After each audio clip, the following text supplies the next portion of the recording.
Moonies, welcome back. Thanks for being here. Today is the big day, Monday, April 4th, 2016. We got to see the first episode of Arc 3, Season 3, Act 27, Infinity Arc, Premonition, Part 1 of the Infinity Arc. And I have to say right away, I was pulled into that world with Master Pharaoh 90 speaking. I thought the voice was really good. Kaori Knight, we got a little sneak peek of her. And I also think her voice of what I heard is really on point.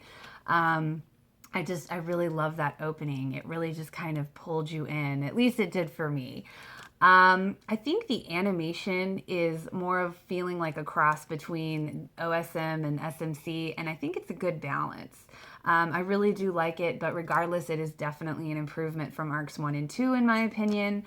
Hutaro's vision, just seeing the inner Senshi looking deceased on the steps, and then you see the outer Senshi's shadows or outlines on the pillar.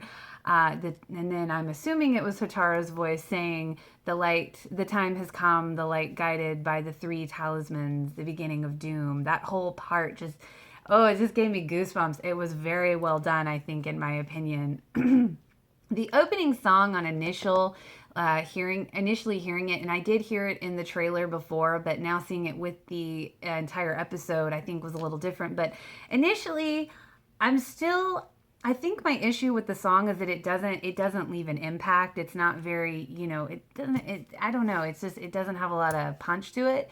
But I don't know, the words. So maybe if I go look up the words, maybe that will leave the impact I'm looking for. But I think as far as the actual music of it, I'm not left with anything that, it's kind of forgettable to me.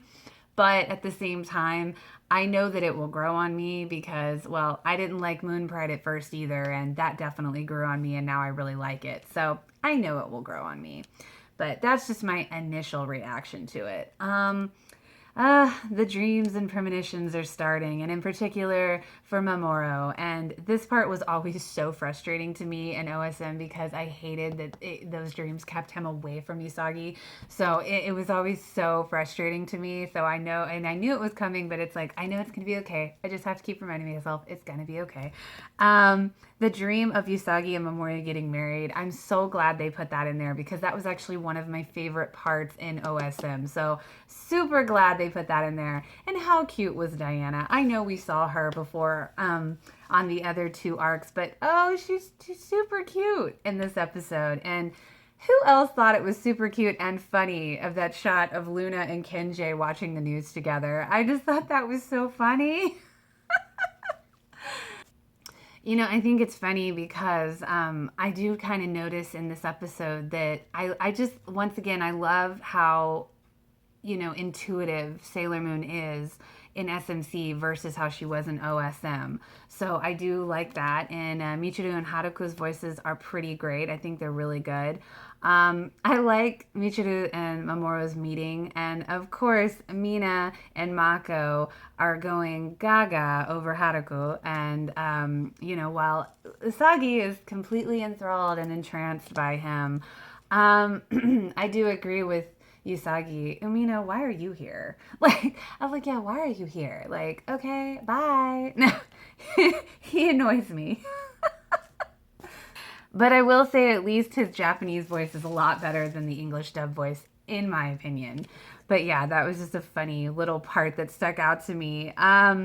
I do have to say that I do kind of notice in this episode that the girls seem a little less mature and more like teenage girls, which to me was very reminiscent of OSM and how they acted. And but it's funny because I like the balance that they're presenting in this episode because I think it leaves more room than the first two arcs did for more character development, which I know was a point of contention for a lot of people for the first two arcs.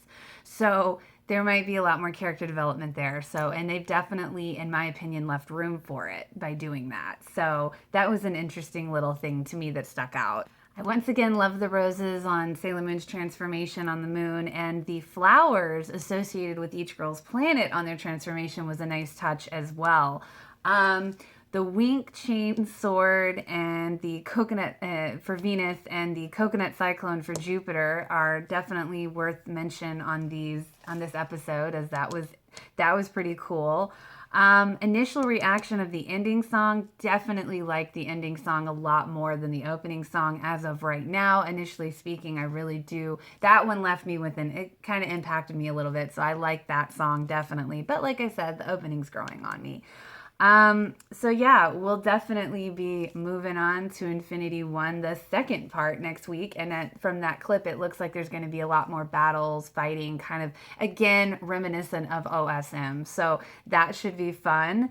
And all in all, I think it was pretty glorious. I think I really think they're going in the right direction. It really looks and seems as if they have taken the feedback from all of us from arcs 1 and 2, and they have really put some work into season 3. So I think they're going in a really good direction, and hopefully they will stay the course. And also, fingers and toes crossed for them continuing past season 3. I haven't heard anything about that yet, but I'm already gearing up for more even after season 3. But as for the first episode of season 3, I have to say good job to all involved, because I am happy personally with it thus far, and I hope you are too.